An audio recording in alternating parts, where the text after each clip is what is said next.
नमस्कार भक्तों, आपका स्वागत है धार्मिक यादें चैनल पर। आइए शुरू करते हैं एक आध्यात्मिक सफर जय श्री श्याम के साथ। प्रत्येक महीने के शुक्ल पक्ष की चतुर्थी तिथि को विनायक चतुर्थी मनाई जाती है।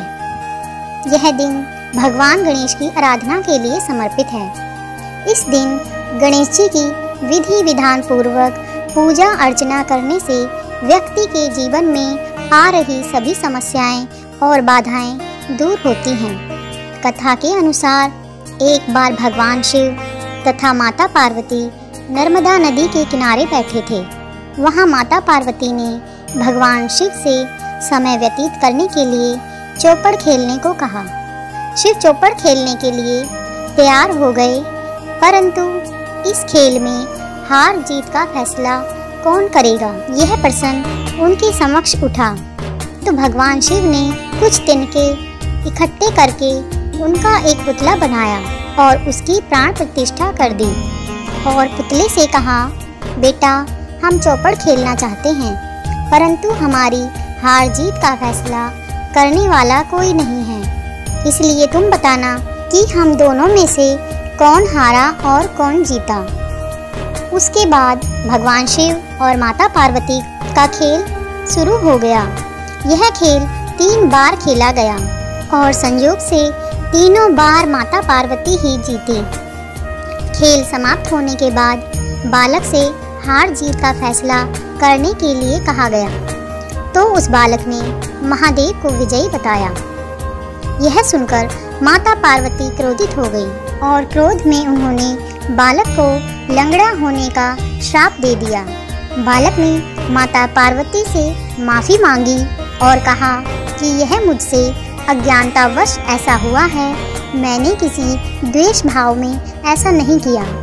बालक द्वारा क्षमा मांगने पर माता ने कहा, यहाँ गणेश पूजन के लिए नाग कन्या आएंगी, उनके कहे अनुसार तुम गणेश व्रत करो, ऐसा करने से तुम मुझे प्राप्त करोगे।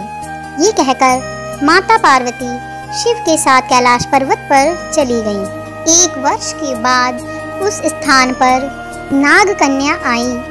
तब नाग कन्याओं से श्री गणेश जी के व्रत की विधि मालूम करने पर उस बालक ने 21 दिन लगातार गणेश जी का व्रत किया।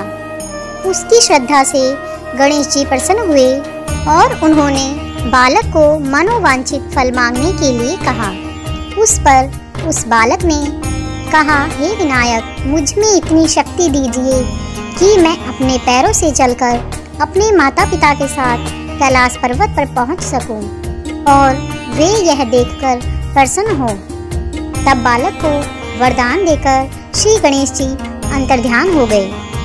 उसके बाद वह बालक कैलाश पर्वत पर पहुंच गया और कैलाश पर्वत पर पहुंचने की अपनी कथा उसने भगवान शिव को सुनाई।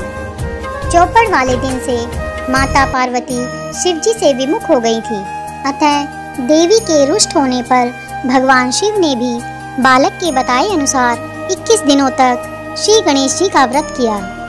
इस व्रत के प्रभाव से माता पार्वती के मन से भगवान शिव की जो नाराजगी थी वो समाप्त हो गई। तब यह व्रत विधि भगवान शंकर ने माता पार्वती को बताई। यह सुनकर माता पार्वती के मन में भी अपने पुत्र कार्तिकेय से मिलने की इच्छा जागृत हुई। तब माता पार्वती ने भी 21 दिनों तक श्री गणेश जी का व्रत किया तथा दुर्वा, फूल और लड्डुओं से गणेश जी का पूजन अर्चन किया। व्रत के 21वें दिन कार्तिकेय जी स्वयं माता पार्वती से आकर मिले।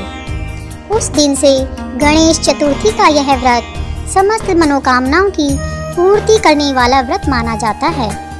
इस व्रत को करने से मनुष्य के सारे कष्ट दूर होकर मनुष्य को समस्त सुख सुविधाएं प्राप्त होती हैं। भगवान श्री गणेश आपकी सभी मनोकामनाएं पूरी करें।